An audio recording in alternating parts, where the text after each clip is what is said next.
But at least enough time for the people to realize they're like halfway through the drive to adjust. So we'll go ahead and call this meeting to order. Marcia, if you don't mind calling the roll. Deborah Allstott. Last call, yes. Here. Nikita Anderson. Pamela Bowers. Here. Erlene Dotson. Here. Okay. She's walking. All right. Terry England. Here. And I am here. And Anthony Hobson. Right. Right. Michelle Hopkins. Present. Good. Jaleesa Hutchins. Michael Cameron. Here. Ross Myers. Here. Christy Phillips. Probably on the way. Laura Sandrigan. Here I am. Bishop Dennis Tate. Sally Weiss. Yes, ma'am. All right. I'm here. Hello. Yes, ma'am. All right. Second item on the agenda is the review and approval of the August 22nd minutes. Are there any suggested changes for those? Debbie's your last chance. That's right. My last chance. I make a motion to approve the minutes as submitted. All in favor, please say aye. Aye. All opposed? Okay, minutes are approved. Next, we're going to move into the annual meeting portion of the meeting. And the first bit of it, we'll turn it over to Deb for the election of the class of 2026. Okay, turn to page 13 in your packet. This is the recommendation from the governance committee, and these nominees were submitted by, and I'll start with Ross Meyer, Cincinnati Public Schools Board of Education.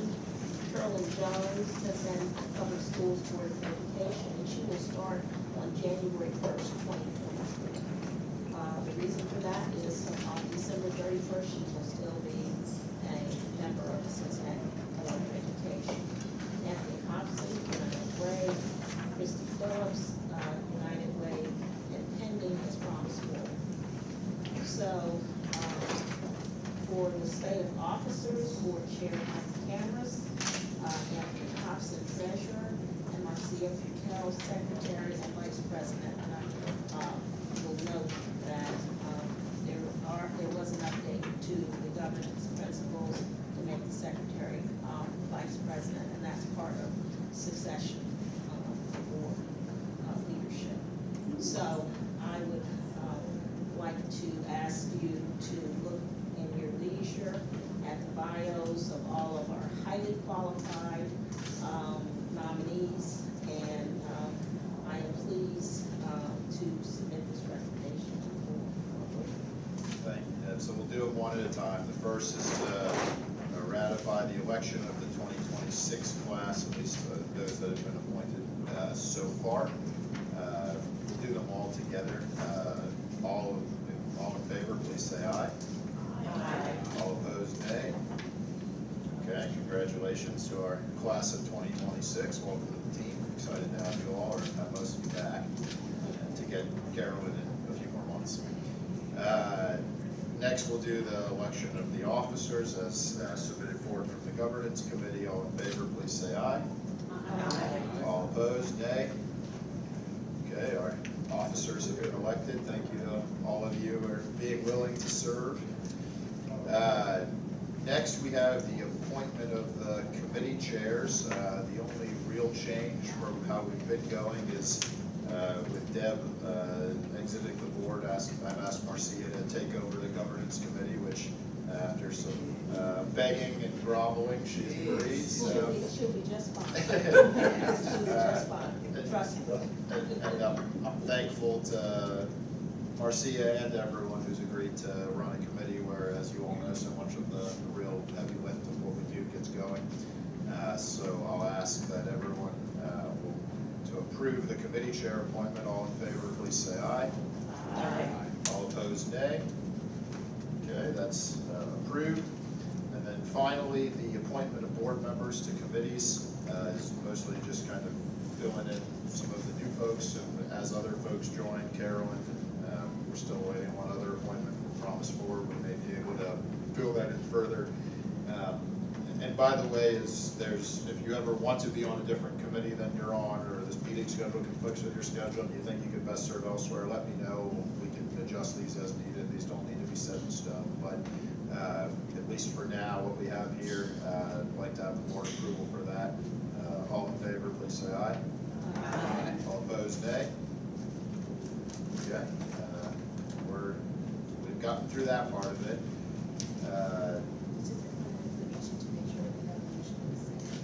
Well, for the governance, it came from the committee, so we didn't need a second, so I'm serving chair here. Let's go back and do it again for my two.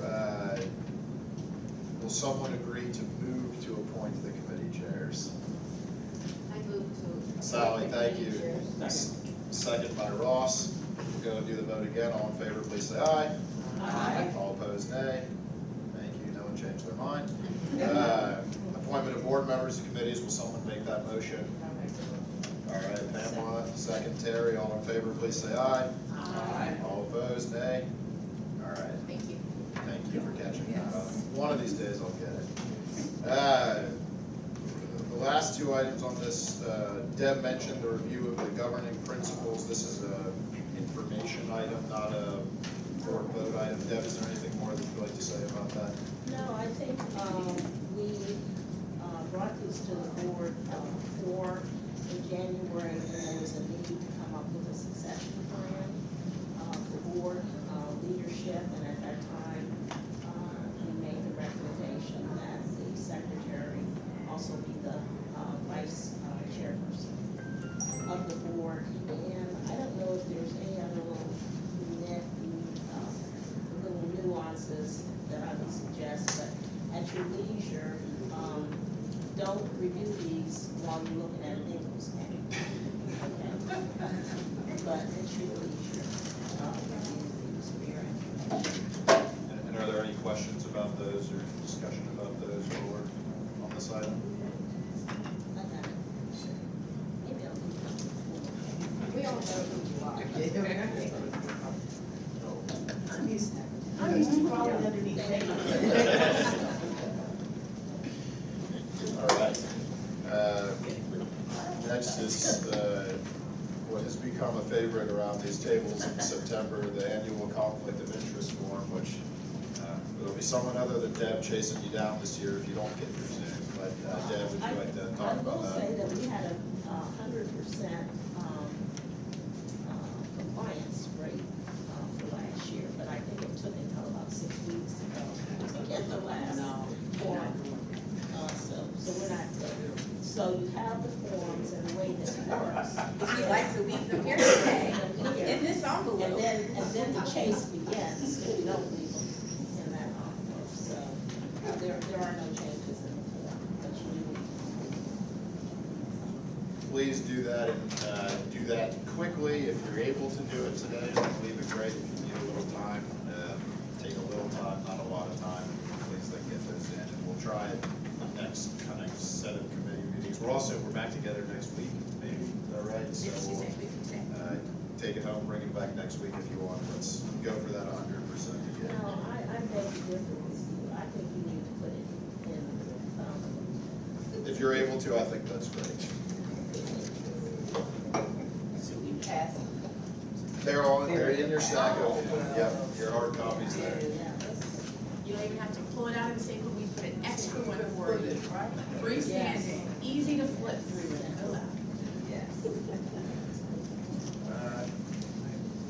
Deb, anything else on those? Any questions about it?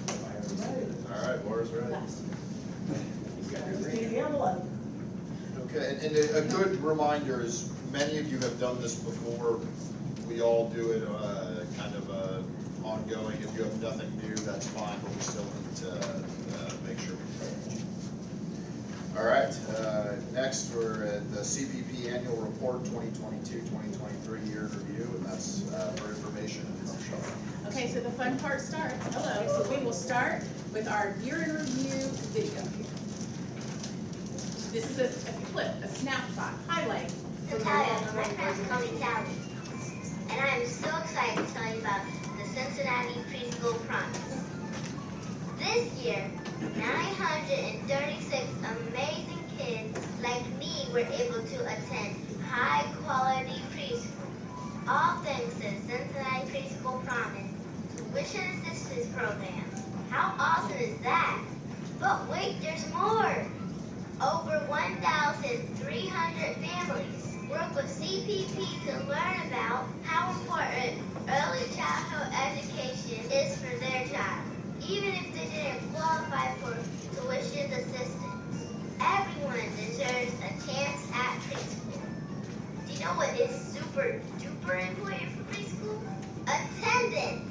That's why CPP preschoolers attended 87% of scheduled days, because we love learning and being with our awesome teachers and making new friends. Now let's talk numbers. 90% of families can only afford preschool because of the Cincinnati Preschool Promise. So, this is a snapshot of what you will see, the full version year in review that will be released next Monday. We wanted to give you the preview before we start to talk about our 2022-2023 annual report. You'll be getting a hard copy now, and it will be released online at 5:35. And I just want to highlight a couple of things in the annual report this year for you. As always, we start with the ABCs of the Cincinnati Preschool Promise of access, building, and contributing, with a high level of our numbers for this year. We also talked about our impact numbers, the things that are most important. That 68% of children who received tuition assistance showed up to kindergarten ready to learn. 111 seat capacity is what we achieved this year through our quality improvement program. You saw the statistic that 90% of families would not be able to afford preschool without the Cincinnati Preschool Promise, and 120 teachers that received direct financial support and grants to continue in this profession of educating our youngest learners. We also did a snapshot this year from our evaluation of what we've done from 2017 to 2023, how we're continuing to fulfill the promise, and those are our high-level numbers of progress and impact that we've made in the last, 6 years? To give the high level of that as well. We have a new feature that you'll notice here as we talk about tuition assistance and all of our initiatives. That blue box, that's called Did You Know? That blue box is a series of social media posts, but also through some teamwork, meeting with our partners. The Did You Know puts all of the work that we do in early childhood education here in a national, statewide context of what's really happening. So our story is great, but we need to understand the impact of the work that we do on an ongoing basis. So every Did You Know box has a surprising fact, something from a national organization and how we fit into the big picture. You will also see our middle page spread we're very proud of this year when you go through and look at all of this, and that is how the promise is in action. So it looks a little funny on our slideshow, but you'll see in the center spread, we wanted to show the faces, the real people, the families, the children, the community, who are all stakeholders who benefit from the preschool promise. And so for the first time this year, we did something unique. Thanks to the work of our team, there are only 2 pictures in this whole report that are not of actual preschool promise families. Usually we had to use a lot of stock photos, we had to do a lot of things, we finally had it right this year. So that's why when you see our photography team here from Refined Vision Media, thank you always, team, for making us look good. When you see every member of the promise team with the camera, please just smile nice. Please just smile nice, because we're trying to document the experience.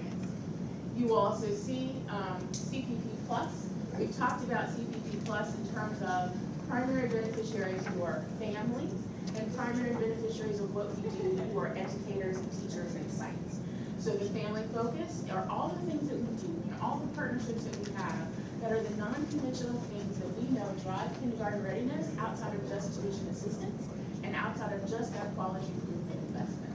You all heard at our last board meeting, one of the statistics and facts that we're really excited about is our first trial run with American Legacy Theater had a 92% measurable movement on outcomes for students, and they're tracked to being ready for kindergarten.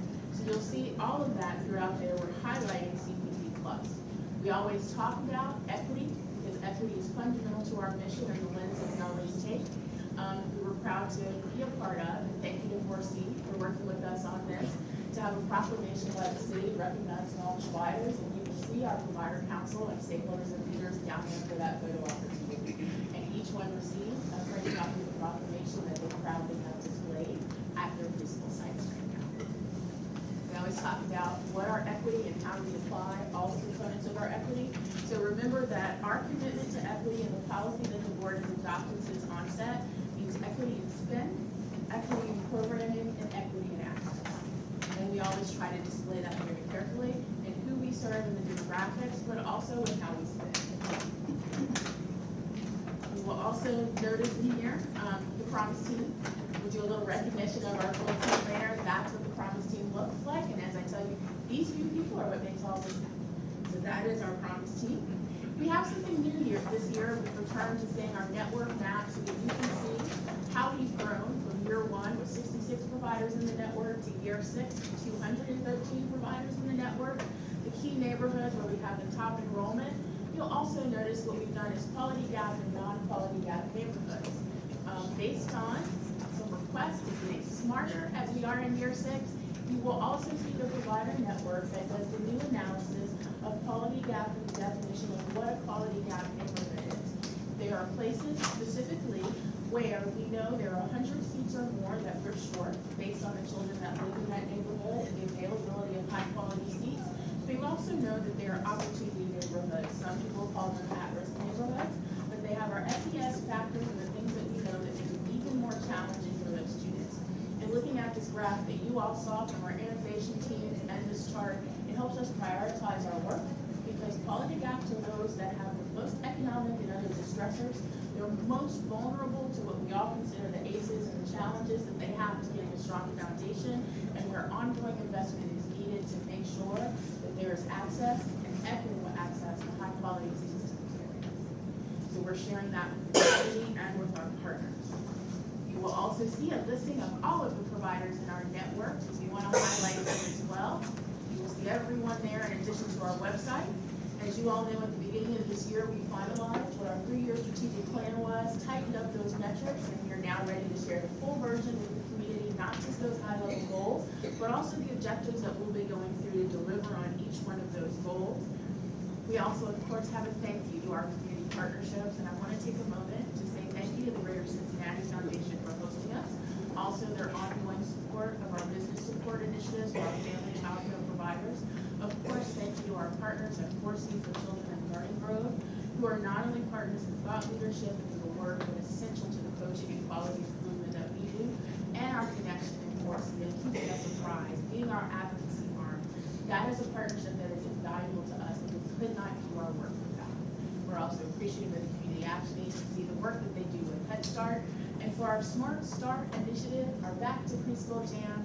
Of course, we always have to thank our Savings Bank, Union Savings Banks, as well as the African American Chamber of Commerce, and how they partner for all of that. You will see a listing here and a highlight of our partners for this year. If we left anyone out, we apologize, we'll get you in on the repeats and on the website, because we know this is a growing and ongoing list to maintain those community and strategic partnerships that drive our mission. We also have an appreciation page. This year we all feel very much the loss of Dr. Owen, but we're also grateful to those in the community who made contributions in his honor and memory to keep the spirit alive and his dedication to what we do for our children every day, and those that made gifts to support our greatest needed work. You will also see for the first time a QR code on how people can get involved, and we need not only ambassadors, we need not only connectors, cash is good too. And we targeted that to CPP Plus initiatives, and so you can see a dollar item for each level that you may want to contribute to. You also see QR codes here, outside, and everywhere for those of you who would like to make a gift online, and we hope that people will be actively involved. You will see those people in the red shirts that have the Ask Me About Preschool Promise shirts. Anytime you need 1, 2, or 3 for family members, please let us know and drop those off. And you also have this to carry with you in your wallets inside of your cups today. If you ever see anyone, supermarket, anywhere, parking lot, we're out all the time. Church, everywhere, all the time. But if someone says, ask me about Preschool Promise, please give them this card. This is the direct phone number, right, to our call center that does enrollment and outreach, and a QR code so they can get to our website. So there is no limit in how we can get them engaged in the work that we do. On our last page, of course, we close out our report with an opportunity to stay in touch with all of our social media handles, as well as a direct link that they can scan to go to our website. And so with that, I present to you our 2022-2023 annual. Wow. Questions, comments, discussion on that? It's really, very nice. And I love the video with the children's voice. Yeah. Yeah. It gets longer. It has lots of numbers in it. She was great. I will thank you. It will be clip it, so we How hope you old will was the share. child doing that? Is she 4 or is she 5? Wow. I was thinking about as I was listening, what That's my kids impressive. trying to get that to do. Right, very impressive. Yeah. So we're glad. That's a media career right See what preschool promise children can be. Absolutely. Right? And so we called it kind of our the promise in action, right? Because we wanted to be very clear. That's what we're about, is how we move forward with action. There will be a series of briefings with this annual report will be presented to all of our stakeholder groups. We are proud to say this year that will be in partnership with Success by 6, where they will also be sharing out the KRA scores for the region that they also held together. At our year 6 evaluation briefing a week from today, you will also receive the highlights of this, which is our impact report that also has the stories as well. So before we move to our next stage, I want to take a moment to do something a little bit different this year, and we are recognizing 2 of our coaches of the year. Right? Our quality improvement work is so important. We couldn't do what we do without our quality improvement work. So I'll ask Brittany Keenan, who's our quality improvement manager, to join me up front. I don't see our coaches here. Were they able to make this? No, but they sent representatives. They sent representatives, so that's very important. So we do have some recognition awards from 2 of our coaches. Brittany, would you like to share who you identified as our coaches of the year? Yes, first off, I would like to say, thank you to the coaches and the coaching agencies that we partner with. As we transition through the pandemic and find our new normal, they have been very patient. As we, work through new processes, they have been very instrumental with helping us identify what these processes should look like. But then most importantly, they were able to pivot and still be able to provide quality services to our providers, which is most important. They really didn't miss a beat. We got the technology pieces they needed to be able to do things virtually and not leave anyone behind. So I was very grateful to that. We have since then pivoted again and decided to repurpose those things, hence why we have some lovely photos and videos now. We can thank some of the coaches for helping us with those efforts as well. But there were 2 particular coaches that has just been very versatile in this work, whether they were specialists with family child care providers or specialists within a center-based program. They were able to really provide what was needed. And sometimes it was outside the realm of what quality or step of the quality looks like. But ensuring that these providers feel most comfortable in the work that they're doing and the services that they're providing our children and families. And so those particular 2 coaches are Dolores Pendleton, who is with Learning Grove, and then we also want to recognize Carlene Chalk, who is with Forcing for Children. So if their 2 representatives will come up, take a wonderful picture and receive their award for them.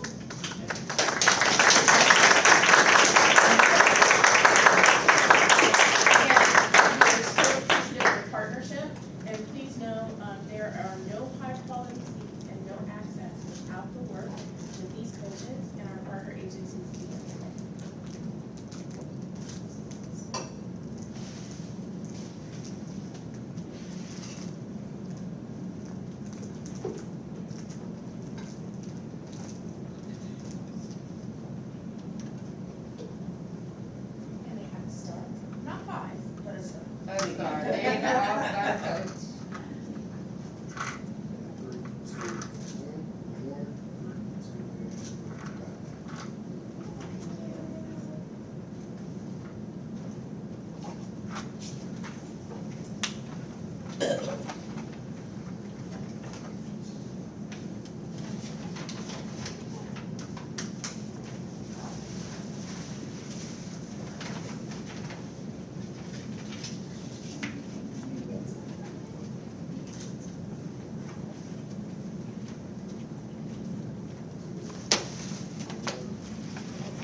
we always try to do a board gift. Last year you got really nice caricatures, right? That showed all of us together. This year's board gift is our Promise Reader book. Some of you were involved in our Promise Reader initiative.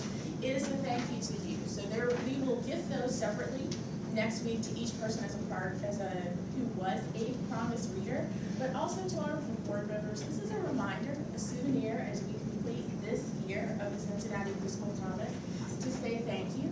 Also to remind you of the why and the what we do and the innovation that we bring to it, because it is something that you can share, something that you can keep on your coffee table that highlights the work that we did to drive literacy in a creative way by featuring our local leaders, Read a Guide for Parents, harnessing technology and innovation, because all of these are available on our YouTube library. And we hope that you enjoy that for the year to come. And it's just a small thank you from our team so that you have a memento of the hard work we've done in 2022 and 2023, thanks to your support and leadership. Thank you. While we're in this, the annual report and year in review and discussing the great accomplishments and seeing the data, let me take this as one more opportunity on behalf of the entire board to thank you, Shar, and all of the staff for the hard work that you've done to make these, not just these videos, but the numbers and stories behind the videos and the publications real and the impact that it has every day. So thank you to everyone in here that's part of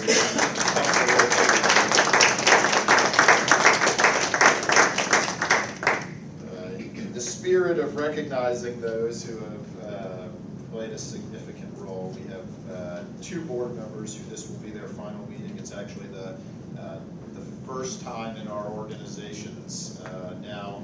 We're not so young or infants anymore, but we may be past preschool actually as far as where we are in the life cycle of things. But it's the first time where we have two board members who are termed out and exiting our board after being with us from the beginning, and that's Deborah Alsop and Bishop Ennis Tate.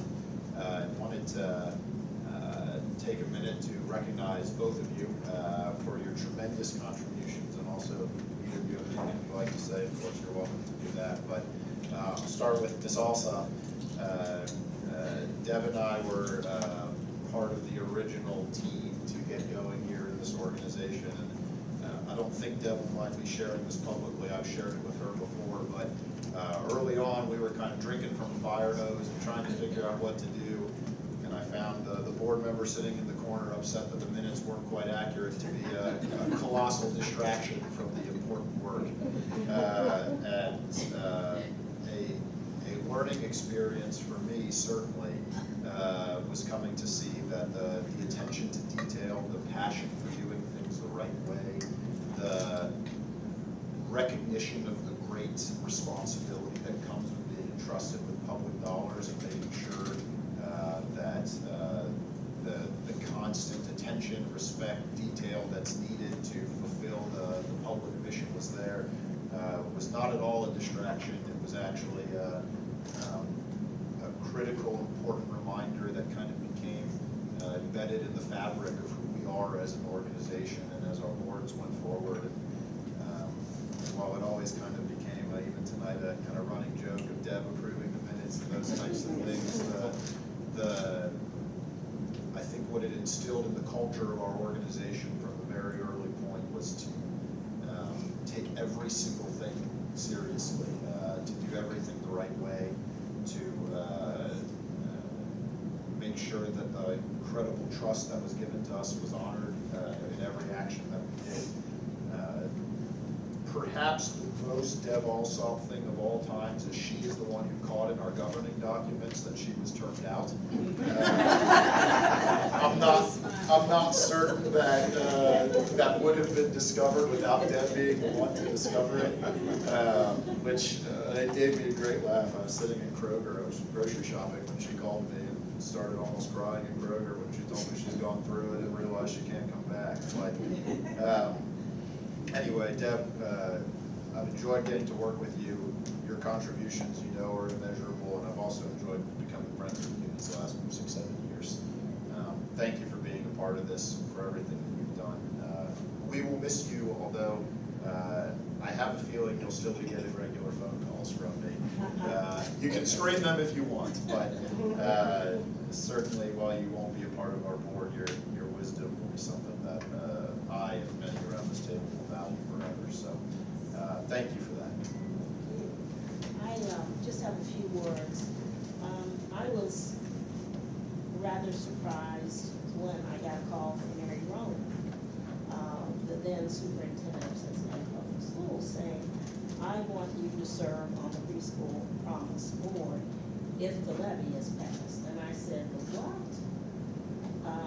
And so the levy was passed, and a letter was sent asking for me to serve as a member of the preschool promise board from the Cincinnati Public School organization.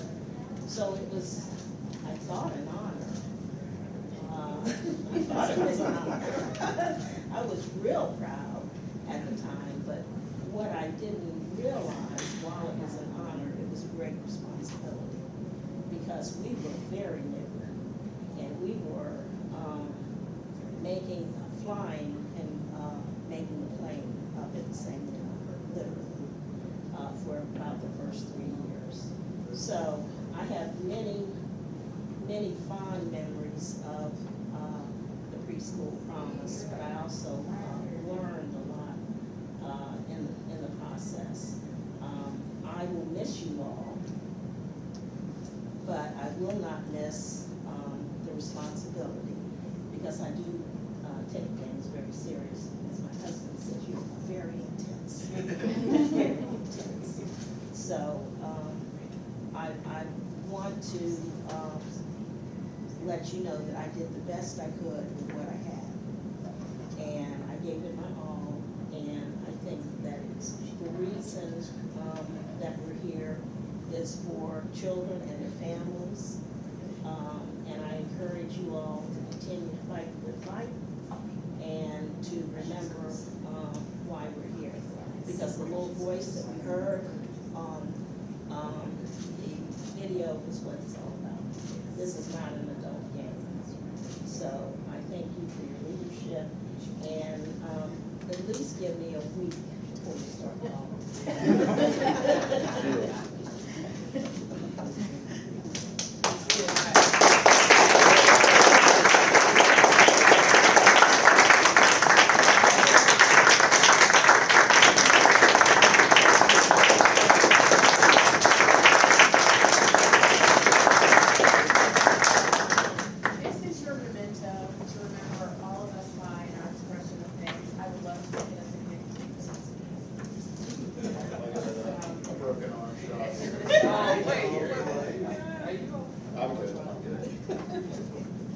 I saw a card out front, is that what this was?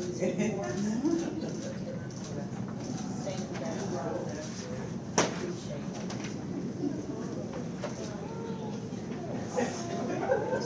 And these are also for you as the person who delivers every special personalized. And my husband will love those. That's an inside joke. When I was ill, we were getting so many flowers at our house. And James said, don't send any flowers, don't call, don't come to the house. I'll keep you posted as needed. So he will love those flowers. And they are from your favorite. And that's why I'm for us. That's my favorite. Thanks. I'm sure they appreciate it. And Deb is dropping the mic and leaving our meeting early today Yes, for I another am. commitment. Yes, So, Deb, thanks again. Bishop Tate, you also are one of the originals. Pastor Tate back then. Again, such a critical component from before Preschool Promise was even a thing to making what this has become. Your involvement with the community and harnessing the efforts to what was a massive undertaking to get this approved was instrumental in getting just to the starting point. And then our starting point, which was not your starting point, you've still been there every step of the way. You have, from the beginning, insisted that we always be out in the community and listening to folks who are most impacted by the decisions we make at these tables. You have said budget discussions aren't budget discussions, they're about people and about folks out there, and been I think what you have added to the fabric of our board is this underlying understanding that the community needs to come first in everything. We need to constantly be engaging the community. It's not a thanks for approving the levy, we're going to go about our business, but a constant discussion of making sure that the people we serve are being listened to and included.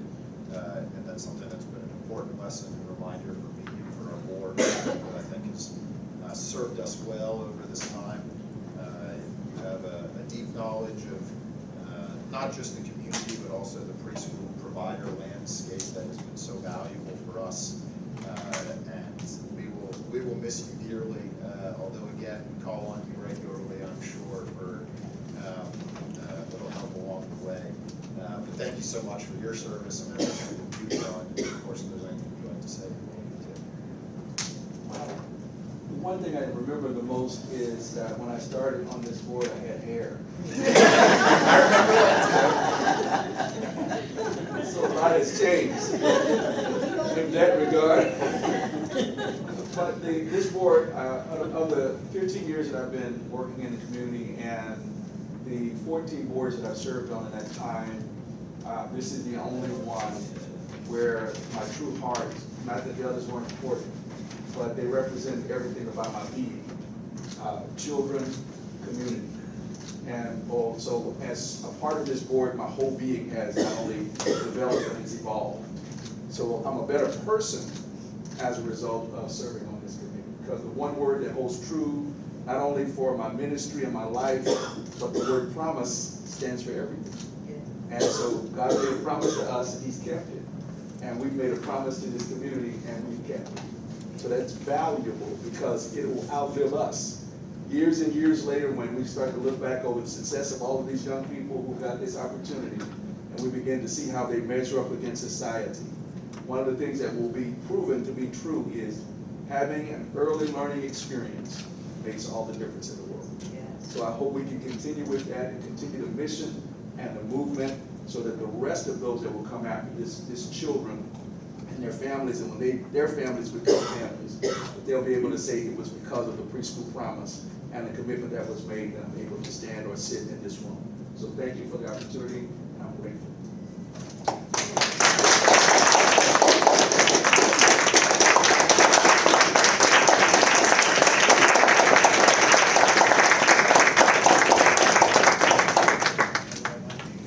I think I got it. Got it? Yes. This is as heavy as one of my wife's first pirate ropes.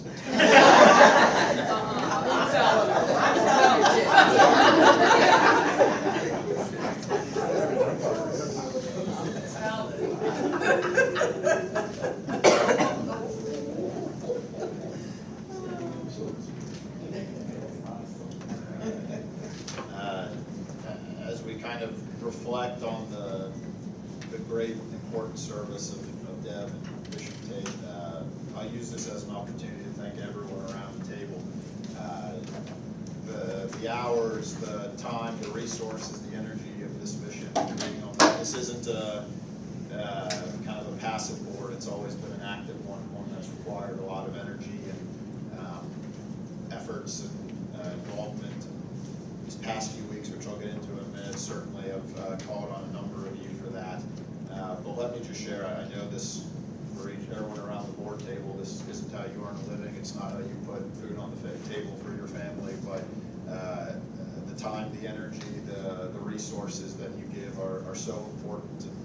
And thinking back to kind of starting with Bishop Tate and with Deb and the folks that have joined along the way too, and the folks we have joining in the future, there really is kind of you stand on the shoulders of those who came before. And Deb and Bishop Tate, I think the best thing that each of us that will continue to be around this table to do to honor your hard work is to keep working hard and work to fulfill the mission. And I'm very confident the group that we have around this table will continue to do that. So thank you.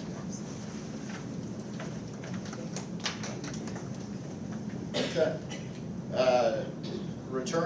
agenda, we have a master agreement update, which I will begin with. The last few weeks have been, I would say, challenging and demanding weeks, at least for me as the leader of the board, in which I have tried to do the best I can for the organization, but it's happened relatively quickly, and there hasn't been much of a chance to get to sit and have a discussion and fill everyone in together as a group of what's transpired over the last few weeks. So I wanted to use this as an opportunity to do that. I don't really think it's a secret to anyone around the table that the discussions between us and CPS about trying to renew a master agreement have been slow and frustrating and challenging for quite some time. And I think my personal position, and we discussed this many of times in our executive committee and around the board, has been to kind of keep asking nicely and keep working towards progress, but as long as we were moving forward and fulfilling our mission and doing the work we needed and supporting children, to kind of move at whatever pace CPS wanted to move at on those discussions. The last few weeks, the issue came to the forefront over our budget request for the year, which up until this year has kind of been a perfunctory thing around the CPS table, in my opinion. And this year, without getting into every bit of where it went, we got to I think the best way to characterize the vote that came from the CPS board was a vote to fund our request fully, but with stipulations that we could do certain of the things that we felt were necessary to best serve children and families in the community. Which is when I kind of made the leadership decision that the tact needed to change a little bit, because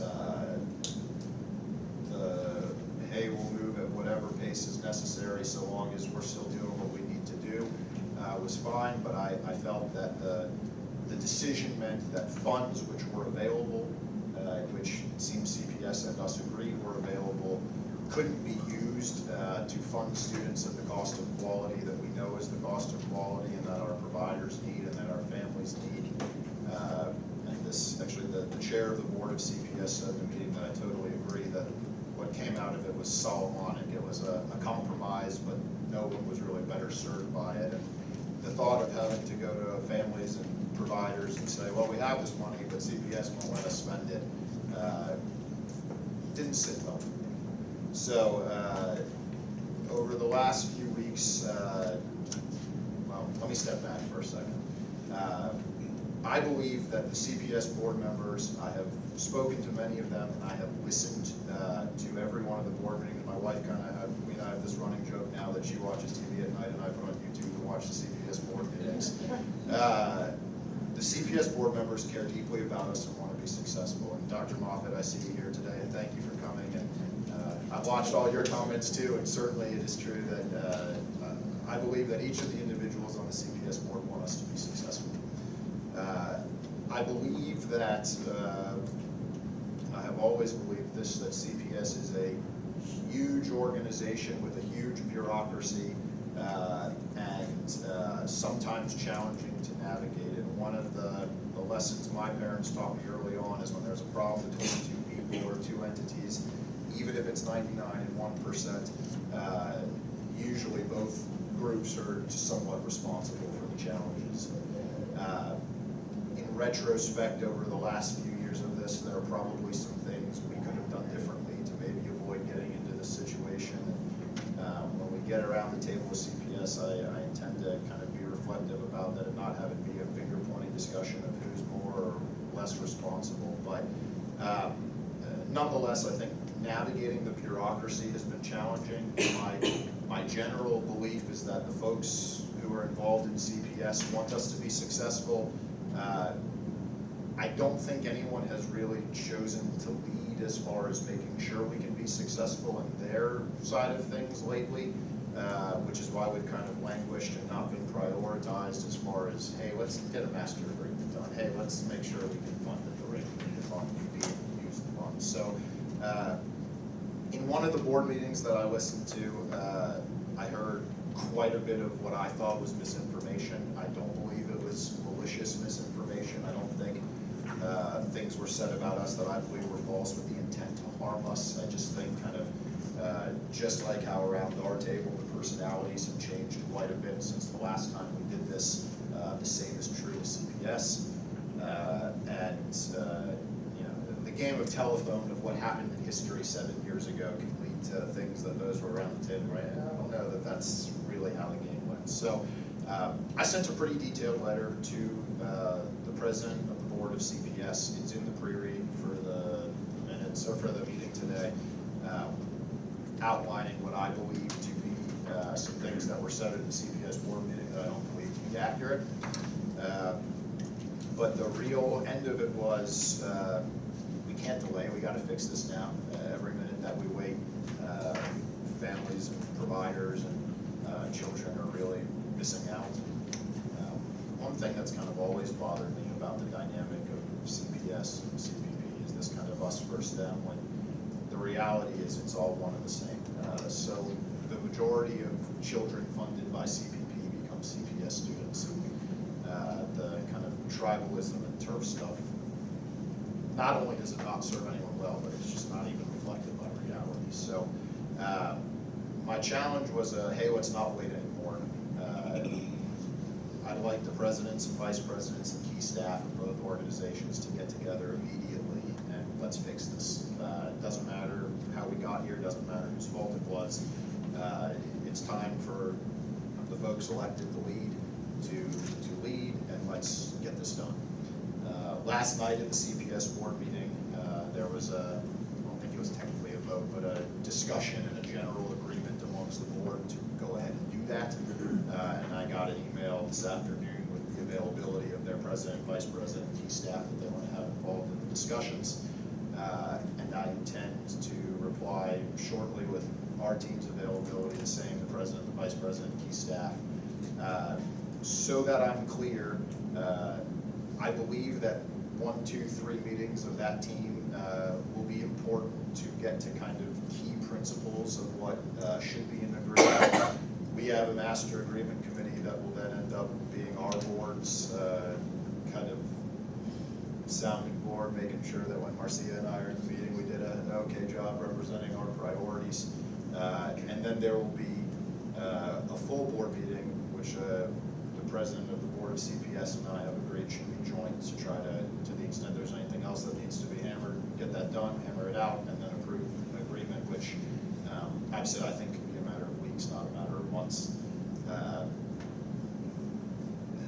To the extent you have questions about any of it, please start by, if you haven't, read the letter that I sent to them. That's where I outlined a lot of it.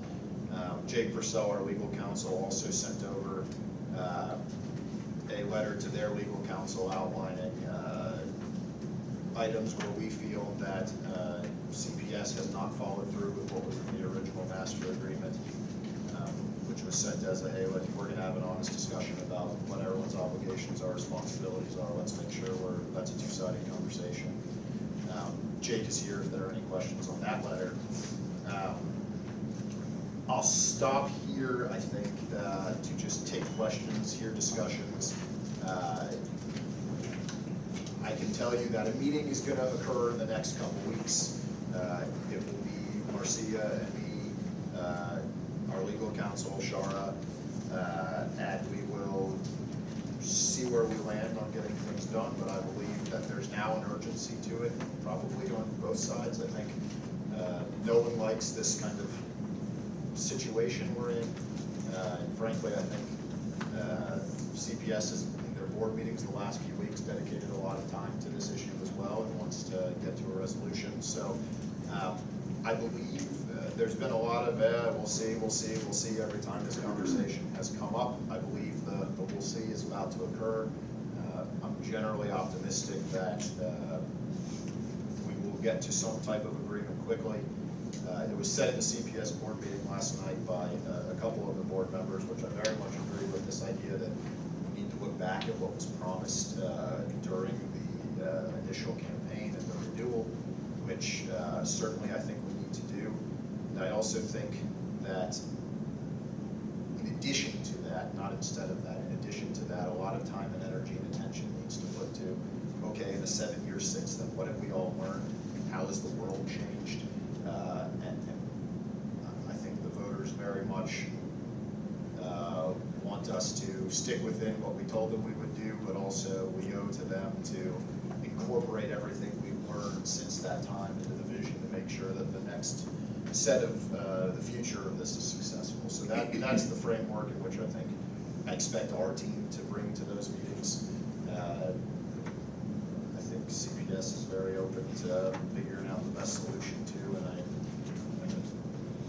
I think that's all I got on it right now, trying to distill what's been a pretty complicated and heavy few weeks into a few minutes of discussion. But I'll stop for any questions or anything anyone would like to say on this topic.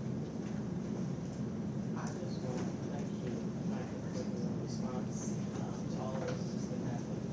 And I'm eager to move forward and operate that way moving forward. So thank you. I appreciate it. Done the best I can. I thought a lot about Dr. Owens this last couple of weeks, actually, and the straight being name for him and thinking about how he would handle things. So I appreciate that. I expect that the upcoming discussions will be like any negotiation where there are things that are important to everyone, and you win some, you lose some, and some priorities decisions. And we'll certainly kind of try to keep everyone looped in and have our master agreement committee and board discussions. But if there are things that are important to you individually as part of our board that you want to make sure we're aware of, feel free to share them with me over the next week or two, those types of things. And we'll do our best to kind of speak collectively for everyone in these efforts. I have one question. Yep. About what I'll call the team going in to the table, because there's there are a lot of implications for negotiating this agreement. Will Jen Wagner be at the table, and will Hector be at the table? Good question. So the invitation I had to CPS was presidents, vice presidents, and key staff. I think it will be up to them to make the determination of who they send, although in the discussions from last night, I heard a desire among some board members that Jen Wagner be a part of it. And key staff on our end, Shar and I have not yet had the opportunity to have that conversation. I'm raising that because, I think there ought to be some parity. If Jen is going to be a part of it, Hector has to be financial. Yeah, no, it makes sense. It sounded to me from listening to the CPS meeting that their intention was superintendent, treasurer, legal counsel. I want to spend some time being able to talk with Shar about what's the right team for us, but I think it will. My invitation was president, vice president, key staff, and that's where I think it will land. Don't spend a whole lot of time on that question. Just keep it moving. Understood. Just keep it moving. Thank you for the question. Sally?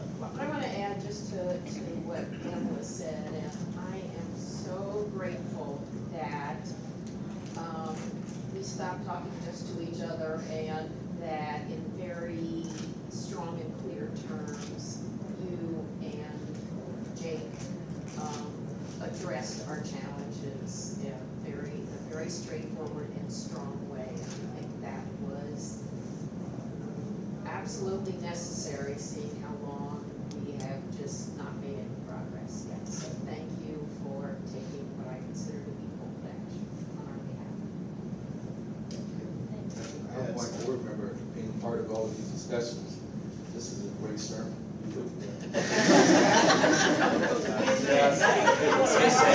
I grew up around that, so maybe a little bit of osmosis. Well, the truth is I'm not a fighter and I don't enjoy confrontation. I don't expect that this will be that. I do very much believe everyone wants great outcomes for children, perhaps different visions of how to get there, but I trust the team, both CPP and CPS, to kind of help us land there. And I think we'll get there. So. I want to, just real quickly, first of all, thank you, certainly. It takes a lot of guts to step into the fray and finally say enough is enough of this. So I want to thank you for your tenacity and courage to do that. That's the hallmark of also to you, Sir Counselor and Madam CEO, because you all have been kind of on the forefront of this thing, you know, as it was, mushroom clouding is my word. And also too, I think it's important as we talk about where we go from here, it got its attention in a budget scenario and a discussion about money. But this isn't a discussion about money, this is a discussion about the lives of the children that live in the city and in this district. And so, as we talk about how to move forward, the money we'll figure out. It's the strategy and what do we really, really want for those kids. And back in 2016, I wasn't on the board, I wasn't a founding member, but I was in the streets with my granddaughter and a bunch of other folks stumping for this levy to be passed because I was passionate about preschool. I was a working mom. I had raised 3 kids. If it were not for good preschool, I don't know where my kids would be. So, this was very passionate for me, and so I'm 100% in. We will not fail these kids. We can't.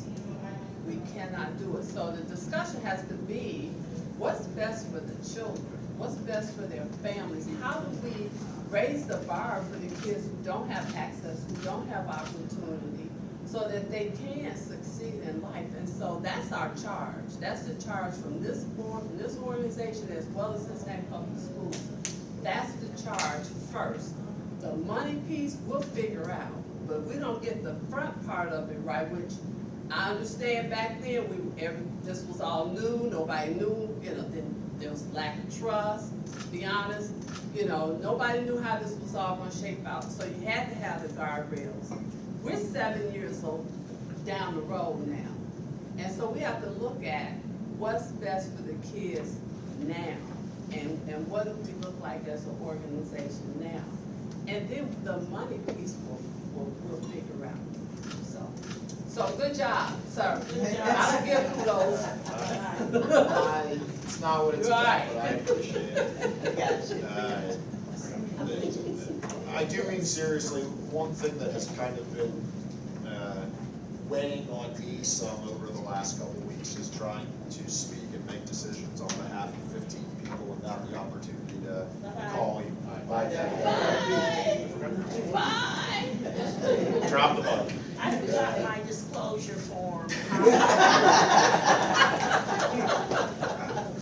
Sorry. It has weighed on me a bit trying to speak and make decisions for 15 people without, frankly, the time to call each of the 15 of you and have a conversation and this, that, and whatever. But I do want everyone that's a part of this group to feel as if they're involved in this process. Marcia and I will kind of be the conduit for that, at least to start, and obviously our master agreement committee and our full board will have opportunities to weigh in. But please, at any point, call, whatever it is, I'm happy to talk with anyone about these things. And want to make sure I'm in there speaking for the group. That's my job. So, looking forward to it, and I think progress, slow as it may be, is underway, and we'll see where we're going. Any other questions or comments on that? Is there anything we can do to help? Definitely share any ideas you have with us, and then I think we'll see. We'll see how it goes. We'll see where it lands. We'll see if there are folks that people around the table have relationships with that may be helpful.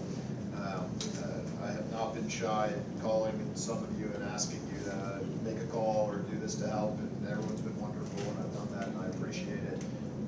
But I think we're going to kind of go in blank slate, and we'll see. I don't want to go in with a huge, here's what we need, and here's I wanted playing back and forth, trying to negotiate this between red lines and lawyers, but it was not the right way to go about it. So I think kind of going in exactly with what Marcia said, what can we do that's best for children, and being open-minded and trying to work out the right time. I guess the other thing I'd ask is that everyone be open-minded. I will tell you, as someone who helped negotiate the original master agreement, wasn't a good document the day we passed it. It was good in that it got done and got this thing started, but I don't think anyone felt great about it that was involved in it. And certainly we've learned a lot since. One of the things that you see I address in this letter, the master agreement was never something that was passed by the voters or put before the voters. It was a legal document drawn up afterwards. And I think this, let's make sure we do what we told the voters we were gonna do, has wrongfully become conflated with a strict dogmatic adherence to a master agreement that frankly no one strictly adhered to. So I think the history is important. That was actually one of the things CPPs discussed at their board meeting last night, is kind of the historical perspective. And we have that as well. The history is certainly important. And learning from the history is, I think, critically important too. So I guess I don't know if what we'll come back with is a few revisions to the original agreement or an entirely new concept, and I'm open to any. So I guess the other thing I'd ask is just an open mind. Thanks for that. Anything else? I think you're being sent with our complete blessing and support. Marcia said it all, and you are representing our kids, and that's your charge, and nothing can go wrong, you know? I appreciate it. And I guess the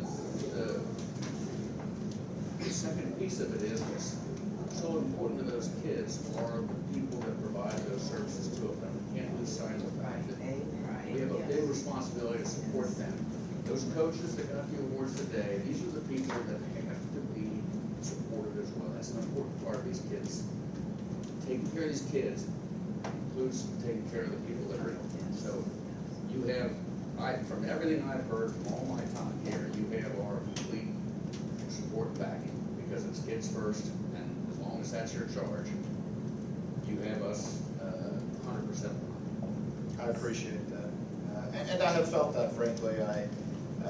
Sending that note to their board without running it by everyone first, I have felt supported by this group, and generally had a sense that you may disagree with a word or two or a phrase or two, but be generally supportive of the message, and that's been helped me along the way, so thank you. All right, anything else on the master agreement update? Okay, next we're gonna move to the executive director's report. Should I start with I love my job and I love my board?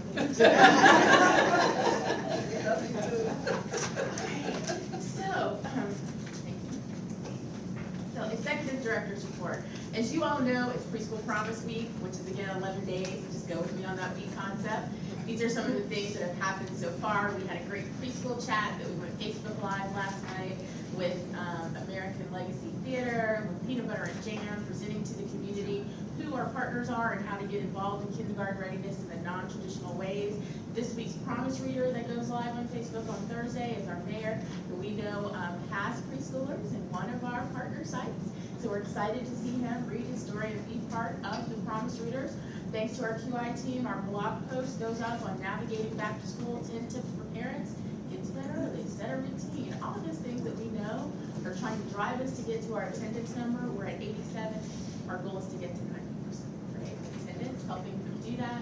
Coffee and Conversations, as you remember, is a special closed session where all of our providers join us for an hour for a coffee break. We'll have special coffee and conversation mugs, and thank you to Vera for coordinating and making that happen tomorrow morning with the Special Education Services team. It is very informal, it is very Q&A. People can ask any questions. We record it, but we don't release it. So we follow up and do that. So that is a comfortable space for them. Last Thursday, we had our professional development session about the Palm Corner Kit and Calming the Caterpillar.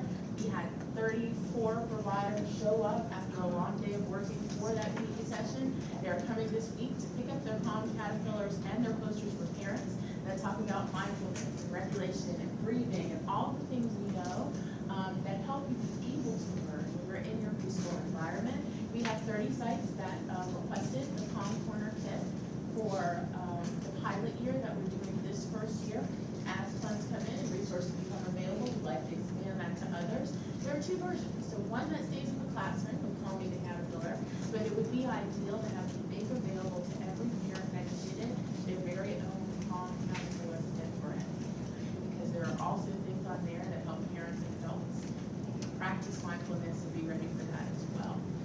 have our quality improvement success stories that you will see all this week. You will see the picture of our QI team out congratulating someone who finally earned their stars as part of our QI every day this week. As we sent you the Board of Managers update, we will be doing those star celebrations to say thank you, congratulations, great opportunity. Thank you for joining us on this effort to provide this quality early learning environment. And a week from today, we will have the Year 6 evaluation with our innovations team. As you all know, we will be back at United Way. So you all got a preview of that. You'll get the final version of the executive summary. We also will be inviting guests, visitors, all of our partners in the community for that first of what will be 5 evening sessions virtually and in person to see what we've done in Year 6 and the recommendations. Following that, as we've done in previous years, I will give you kind of our mini update on strategic plan, our priorities that are coming up, and my vision for the year ahead. So we also wanted to share upcoming events. I'm so proud that we have been invited to present a session on early childhood education at the upcoming NAACP Education Summit on September 30th. So join us for that. We'll have a panel of experts. The experts will look very similar to CPP staff members, as well as some of our community providers that are really engaging with parents in attendance, convincing them about the value of early childhood education and listening to them about what they need to continue to do that. So you'll also see on October, those of you who are interested in going to Columbus, the Crane Center is having their annual Children's Symposium on outreach and research results. We are also very pleased this year that our nominee for Researcher of the Year, Dr. Monica Mitchell with Innovations, will also receive an award at that symposium. Also, the Movement Building Momentum Day with Groundwork Ohio is on November 2nd. That is a day we will spend in Columbus for listening and briefing session and talking about what policies are going to help us move forward and advance things that help families, children, providers, and the entire ecosystem. And don't forget, the Force for Children Champions Gala, November 4th.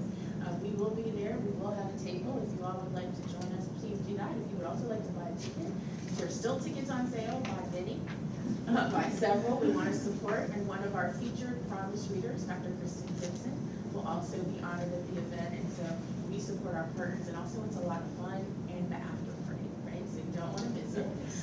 October is the Grow the Good, the Forcing for Children Early Childhood Conference. We encourage our providers to go, and we will also have a presence there as well. So you all will receive reminders of this as you do with your bi-weekly Board of Managers update, but we encourage you to get involved not only with what we do every day, but with our partner agencies as well.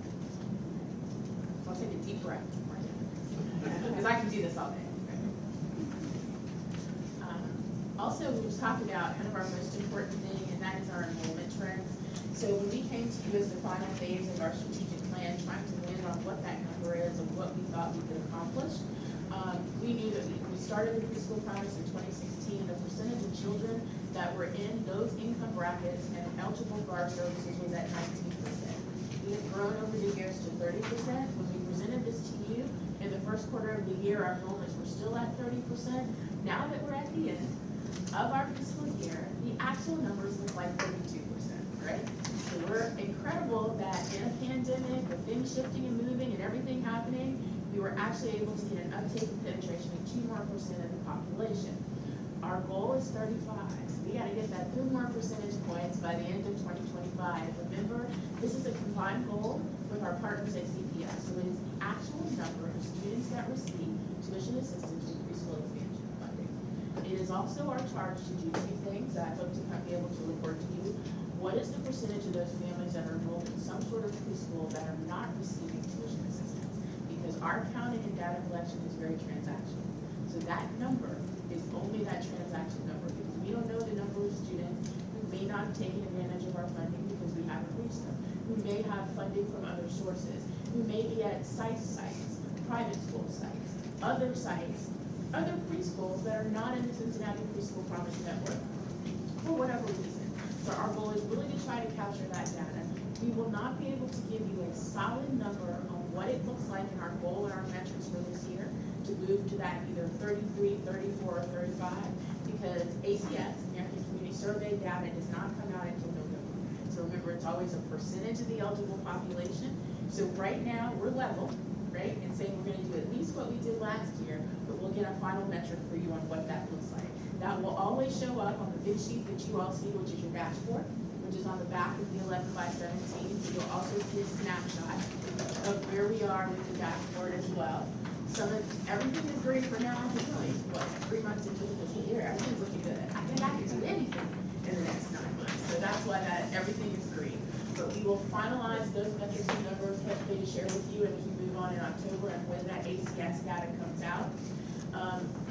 Many of you remember that normally what we do, what we have done in the past is go through a very long process where we identify goals, initiatives, strategies that we're gonna do with those, and the recommendations that come from the evaluation each year. We don't have to do that this year because we have a 3-year strategic plan.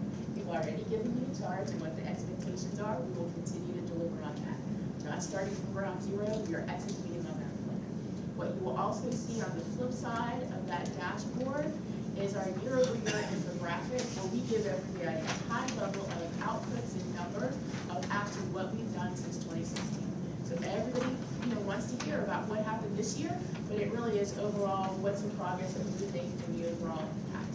This will be featured in the impact report, but we always keep this infographic as a high level to say, this is where we're making progress. The one thing that I will call out to you on that is always remember our QI number. The number of QI providers in our network is supposed to go down. And the reason that it's supposed to go down is as people reach high quality, they move out of the QI cohort and go into the TA cohort. So don't be nervous.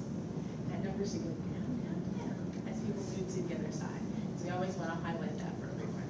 Also, you'll see on the screen and in your handouts in the single sheet, the snapshot that we always do, unvalidated, not double, triple check in our weekly report that we did that we're showing.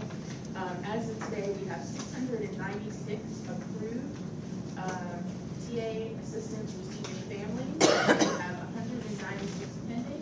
I will also say since the beginning of this fiscal year on July 1, our tuition assistance team has welcomed 7 new TA providers. So they're knocking it out of the park, right? Thank you, Flo and team, everyone, for that work that you do to make sure that we get applications, that people get enrolled, that they take advantage of the resources that are there. We'll continue to update you on that. Right? You'll see also in there the chart that looks kind of like where we were in other years and how we're doing it this year, which Hector is so kind to produce for us. But all of those lines, for me, it's not good till we get to the end. How do we deliver on the end? We see how we're doing as we progress. We know if we need to panic, and I don't panic unless Flo says panic, right? And she says, we don't think we're gonna pull it out, this is how we need to adjust. I don't panic unless Hector says, we don't have enough to pay for all this. So I'm not panicking, we look at the numbers on it.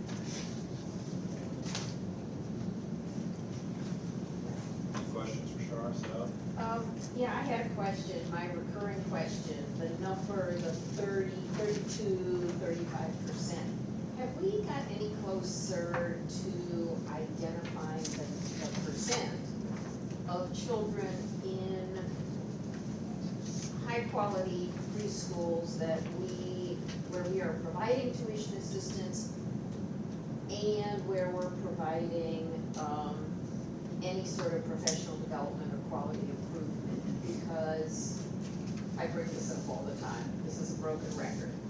Yes, we're helping 32% with tuition, but it's likely that we're helping 40, 50, 60, 70% of the children in community-based preschool with improving their environment. So the answer to your question is absolutely closer, right?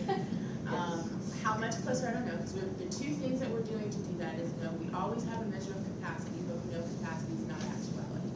We have asked each of our tuition assistance providers to submit the actual number of students that they are serving in their site on their given course, right? So we are gauging from that number now. Some months we get it, some months we don't, right?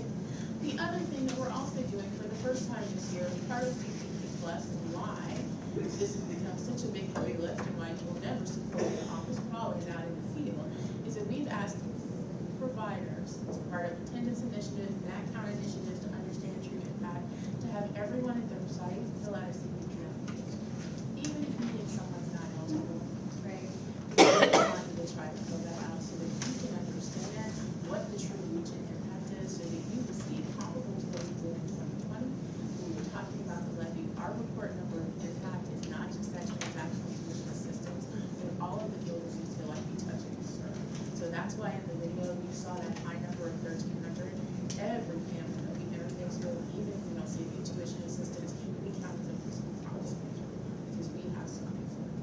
that was the actual number of applications we got. You will start to see from us a number of the best we had. And again, I'm not gonna verify for its accuracy, because I know it's shaky. Can't be perfect I know because it's this shaky. child lives outside the district. Yeah. This child, I mean, something, but. But we do have mechanisms in place to report that, and we were happy to add that now as one of our metrics under that, because we were mindful. And I have one quick question.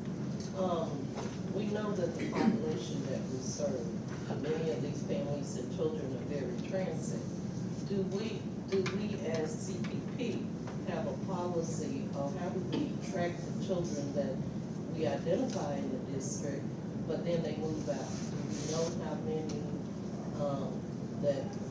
and of course, I doubt if we still provide the services if they're outside of our service area. So couple things. Okay. No, we don't track it, because we don't have a unified system similar to what CPS does, where we give you a unified identifiable number that we're able to track that. As you know, we have 23 individual organizations that we track, and when the money flows stop, there is not a containment mechanism or the capacity to track it that way. One of the things that we're talking about is the Sense and Saves project, that we hope to be able to do that a little bit.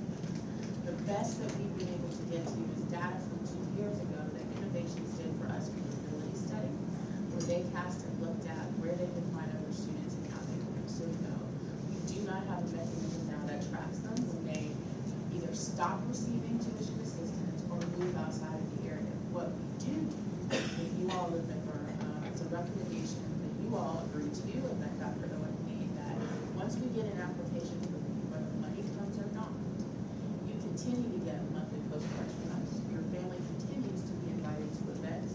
We continue to send you things that we hope are going to make you kindergarten ready in any environment you do, because the low cost of doing that versus the chance that you will come back and be part of our system in this footprint was worth that cost. So that we know. So we'll know sometimes if we get return mail, we track that. If we have a change of address and it is for this calendar year, we don't stop sending you publications. We update that address and we count what those touch points are. So right now, that's the best that we have. But ideally, what we would hope for is to talk about something like an application or a family identified passport that Children's has been talking about forever, that we approached JFS about. Because if what they're looking for is unified and simplified paperwork, and they have combined the applications that now say you can get certain benefits as well as publicly funded childcare with a single application. If we have the permission of parents, why wouldn't we also use that same application to provide them access to the Cincinnati Preschool Promise? One story, one application. So while that is our goal, I mean, that was a hard door that was slammed in my face on the conference call, in person. I mean, it came quick, like, no, we can't share all that kind of information. But ideally, you know, I understand for very well. There's obviously lots of it can, and parents are more than willing to agree to that because it meets 4 pieces of paper versus 28 or 6 different agencies. So they've been able to accomplish that very easily. I won't say, I say easily now on the back end. There's something like the Epic system that all the hospital communities here agreed to use to have a common application. So any place that you may go, it is a single application that they're collecting data that they may access. Shouldn't we do the same thing for our youngest learners and families if we're truly invested in providing them that strong foundation and making sure they have everything they need throughout their life? That was my speech, but it was not. So we will continue to work on trying to do that. Okay. Okay. So I just have one last thing in addition to the dashboard, is staff recognition. And I know that you did this, Micah, but I have to do it as well to say I am so incredibly proud and honored to work with this team every day. Our 3 newest members are Leslie and Lindsay and Anissa. Leslie and Lindsay are part of our QI team that has made all of this possible. There are some people in the room, some people are out, they're probably outside. Hi, Leslie. Lindsay's outside helping too. How incredibly thankful I am to have those new additions to the team. Also Anissa, who is our program and evaluation manager that helps with all this data collection and helps us drive all of those CPP plus initiatives. We also have our PT member, Cindy, who is outside, who is a former provider, who really helps us keep that close connection with our providers, and we call because sometimes when I get to the business, she provides us with all the fuzzy that we need to make this connections. I'm always so proud of another team member who joined us in the pandemic, Tanya, who also who makes all this happen, right? All the online meetings, all the communication we get, she does that. Also Laura Carr, who she says consultant, but she really is a member of the comms team, right? All of the media, all of the advisories, all of these pretty pictures with the annual report, the photographer, everything here that makes our face look good in the public and connect, that is what Laura does. We also have 3 members of the team with Hector Blanco, who makes sure no penny is out of place. I don't ever lose any sleep, and I always know where my money is. Also, all of the administrative pieces behind the scenes and the IT, that is what Hector does tirelessly, and I enjoy talking with Hector because he says, what can I do that makes your life easier? Right? So he lets me by taking those things off my plate that I struggle with, and also doing the translation for me, the money stuff to the stuff I do know, the strategy, leadership, that. Brittany Pina, who you all heard from, who is our quality improvement manager, leads that team of coaches, as well as our partnership with our coaching vendors, and, you know, the volatility and the changes that has happened in that in the state. Brittany has been on top of that, and really, we are honored to have her representing us in Nashville, with the research from MIT, talking about how do we do the next generation of quality improvement to make sure that those environments are there. And of course, Florence Malone, who has been our amazing outreach and enrollment manager, who is the person that every family and every provider says to say, how are we going to get these children to sleep, and how do we make sure money is not an obstacle. Those 3 senior leaders have been with us this year for 6 years, so almost 6 years together. I'm so grateful to have each and every one of them. And of course, you know, our new deputy director, Kenitra Mathis, who helped me through a difficult time this week and going to represent the Cincinnati Preschool Promise at the naming of Dr. Odell Owens Way, because I had a scheduling conflict and she was there to represent the team, and is also in the newest class of the regional chambers. And so with that amazing team, while I come up and talk a lot to you all, please know it is them and the tireless work that they do every day to make sure that we keep the promises. And so I would say a heart to each and every one of them, but I wanted you to see the faces and their work.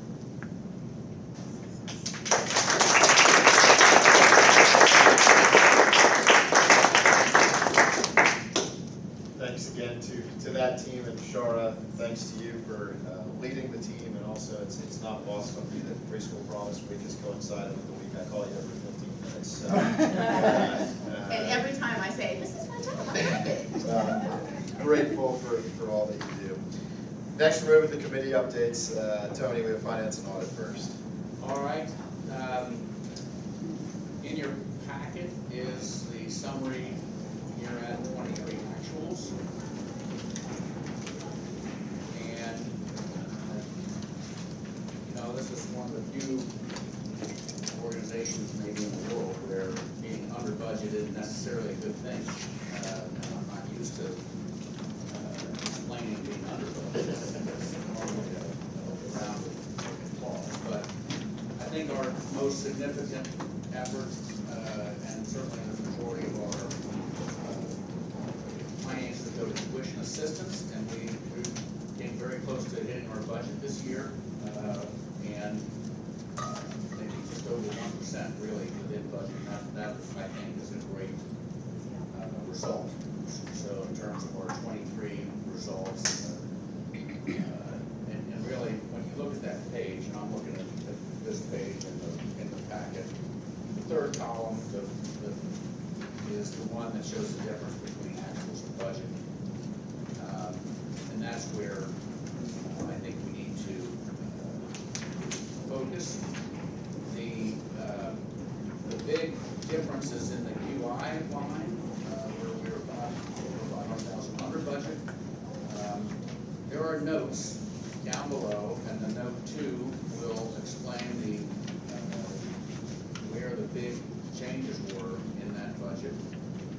And a lot of it was sort of a change in approach. Some of it was an issue with actually getting stuff. Some of it was timing. Some of it was getting some of what we wanted to do paid with some outside funds. The other biggest line on the page is our contingency, which we didn't need to spend. And so, that is a $500,000 swing that really is immaterial to our efforts. I think the other major item that needs to be applauded is we are reaching full staff. And so our MA staff-related line, although under budget for the year, is now at our stated goals.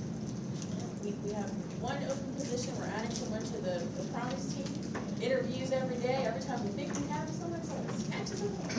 So, we're hopeful. So that's a very exciting development. I think that the effort to deliver really depends on the ability to have a team.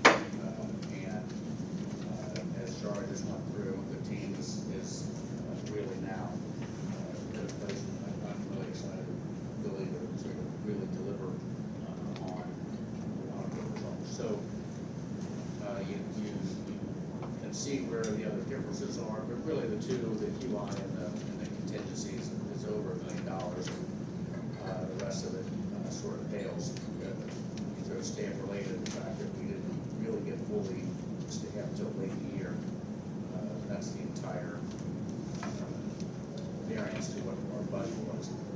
We also had a carryover from the prior year, and so that's what the other columns to the right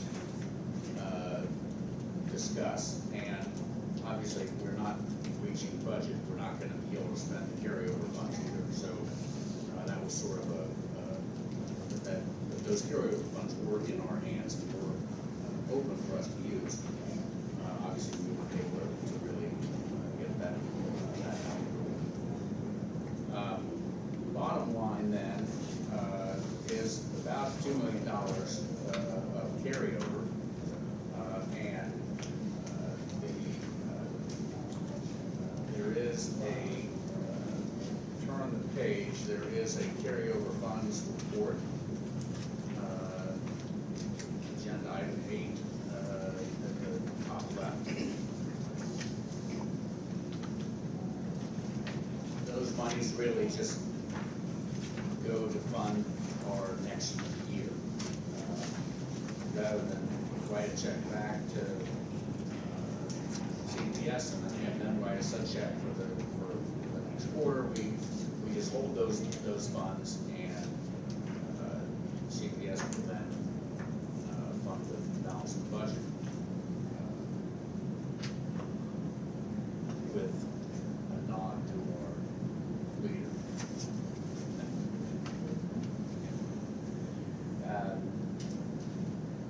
So, and I asked, in the finance committee, I asked, Char, Hector, good year, happy with results, we accomplished what we set out to do, and I think in the end, the financial results reflect a good year of operation, with plenty to accomplish going forward, but a solid year of effort on our mission. With that, Hector will entertain any questions. Questions for Tony or Hector? Just a comment, I mean, great job on how we narrowed the underspend in tuition assistance and other things. We're into September now, and this just circles back to the master agreement question. We budgeted for this fiscal year to be able to serve more families, get more families in, and to pay a fairer reimbursement rate. If we don't get these problems settled fast with CPS, we're gonna have a giant budget surplus. So that's all the more urgency to get that done as fast as possible, so we can spend on what we know we need to spend. And which CPS is available to fund this in? So Well, right, we've got the money. That's right. We just don't have permission That's right. to do it. That's right. Yep, point well taken. Any other questions for finance? question. The carryover funds don't actually go back to CPS, it's rolled over to our next budget? There's no bank transaction that goes back, but functionally it does. Any other questions? Okay, communications, Terry. Okay, because we have become teenagers now, we must serve ourselves, earn our own money. So we're asking the board, and the communications committee has come up with, Shara, to come up with a plan on how we can raise these funds on our own. Okay, so we're asking that, she come up with a plan that ensures that all members know how they can best support the organization with financial commitment and or their fundraising participation, however it makes you feel comfortable.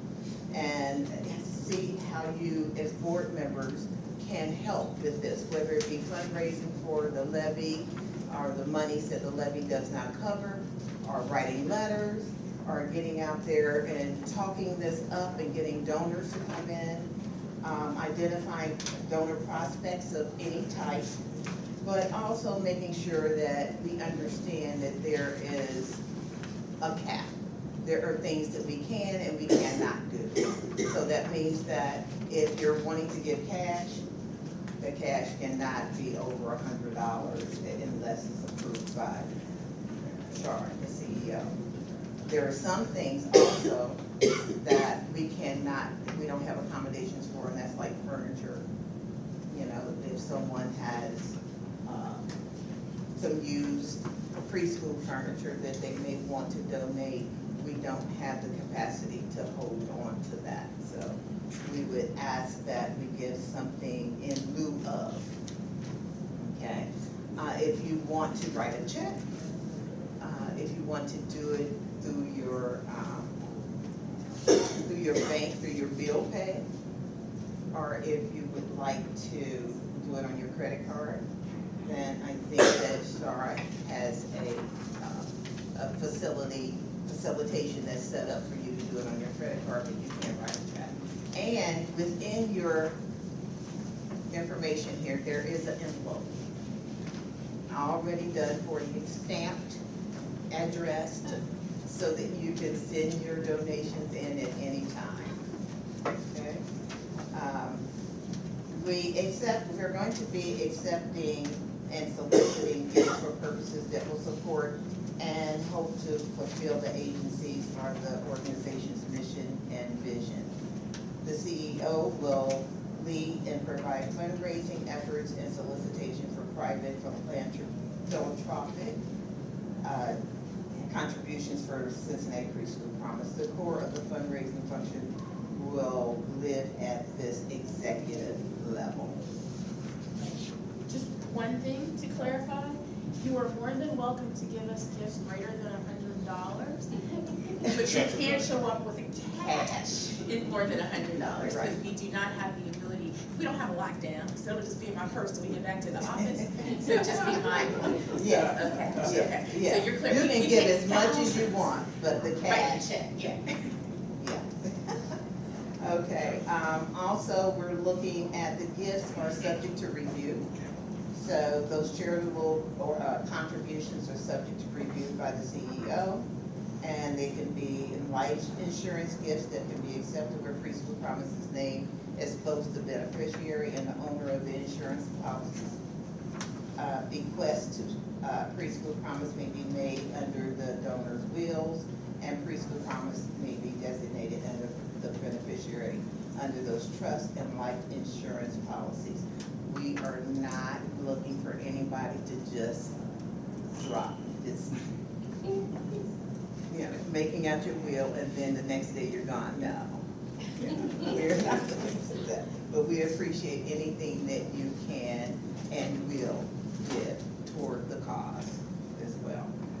Tangible or personal property with fair market value of $600 or more shall be reviewed by the executive director and CEO and the executive committee and accepted in light of the following.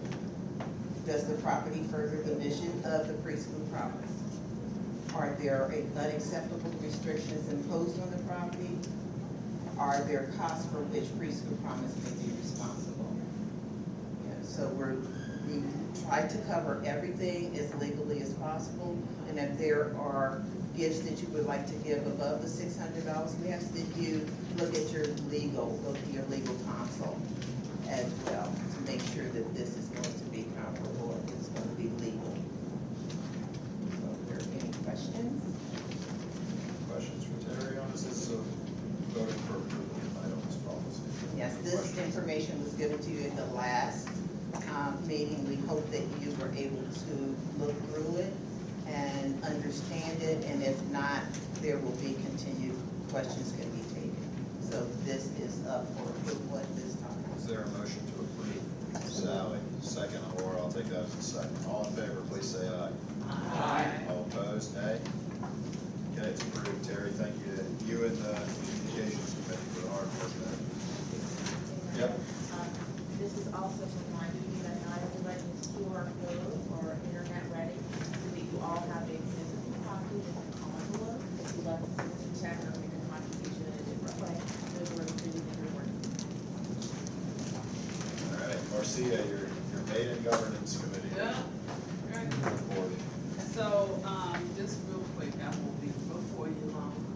Page 49 in your packet outlines the executive director's evaluation process. It's pretty much what we mirrored last year, with just the dates being updated. And so, this is how it's gonna flow for us to evaluate our CEO, executive director. And just invite everybody to look at it, kind of put those dates on your calendar as, when the tool is rolled out to us, to be very prompt in responding with your responses on the evaluation. And then we'll have a meeting, so we want to get that meeting on your calendar as well, where we'll discuss and then provide Charlotte with her feedback. So just make sure you put those dates on your calendar. Just one quick correction under J, that should be 2023. We're not going back in time. Any questions on the process? Pretty much the one we followed last year for those, and for the new people. This, it took us a few iterations to get it down to smooth. But if you have any suggestions or input, just let us know. Thank you for that. Oh, I have one other thing, just real quick. Next month, our board education topic will be Step Up to Quality. So we'll have an education moment next month at the board meeting, so be there. All right, thank you. Next, information is something Char's mentioned a couple times before meeting, since the civic partnership scope. Yeah, so I circulated a draft of the scope of work. We're continuing to work on this with the city. You will see the great report that came out from San Francisco. We implemented this in 2011, and the progress that we've had is anticipated to be a 2-year pilot project. The city is finalizing the ordinance within the next 2 weeks to release those funds along with 3 other pilot projects they have. The goal for the first year is to reach 300 families with a seed amount of $50 that they'll put in. We're modeling the programs that are in San Francisco and Lansing, Michigan. We will continue to keep you updated. There are a lot of details to work out about banking, about administration, about back of house and how we'll do this, but I didn't want you all to be surprised. In many cases, this is for information, not necessarily for approval, because money is not going out. Money. So we will continue to keep you updated on this. Really, if you look at it in terms of, we are all serving a comparable population of families that we know are having economic challenges with young children. Look at this as a recruitment opportunity, a benefit opportunity, because we are gonna have to get much more attractive, get people engaged in early childhood education. This is an easy way to do it. We're giving out cash along with the city, and so it's well aligned. I will also go on to the next, the contract for government eligibility customer service. As you all saw a draft of what that contract agreement looks like with veterans. We have sent over to them, to my correct teacher, the most recent scope of work that we've been working on with detail with Jake. And thank you, Jake, for working overtime to make sure the I's are crossed, I's are dotted, T's are crossed. Because before I commit us to our contract amount, which we anticipate will range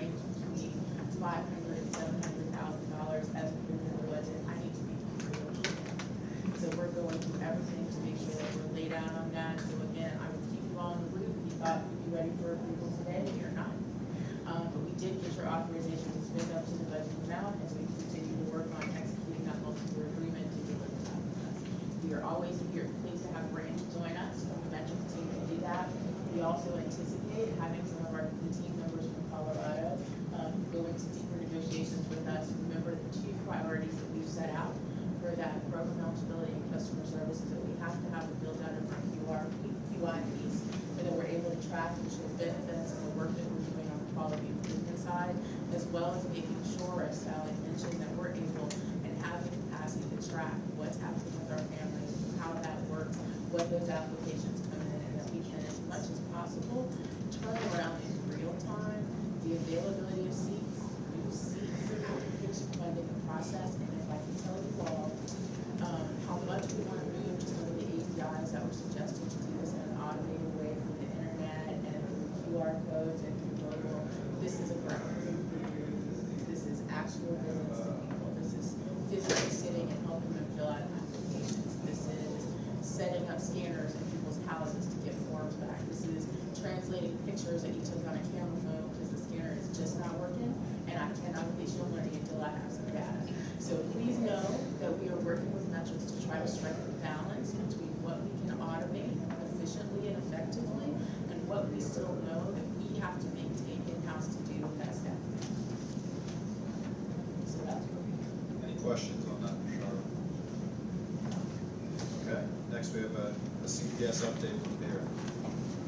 Hello, everyone. First, I want to thank Shara for always inviting me to give an update and what the topic will be so I can prepare. So thank you. So it was requested that I give you an update on our numbers and our funding sources. So since I go with schools, we match our funding to offer full-day preschool experiences where seats are available. Currently, we have 45 sites, 141 classrooms throughout CPS boundaries. That's over the entire city. So we do have Head Start funding, which is up to 130% family poverty level. ECE grant, which is up to 200% family poverty level. And then expansion dollars up to 250% family poverty level. And then also tuition dollars. So currently, we have 701 Head Start funded seats that are half-day seats, 550 early childhood educational grant seats that are half-day seats, 174 families that are tuition paying, half and full day, 187 preschool disability seats, and 850 expansion seats that are half and full day.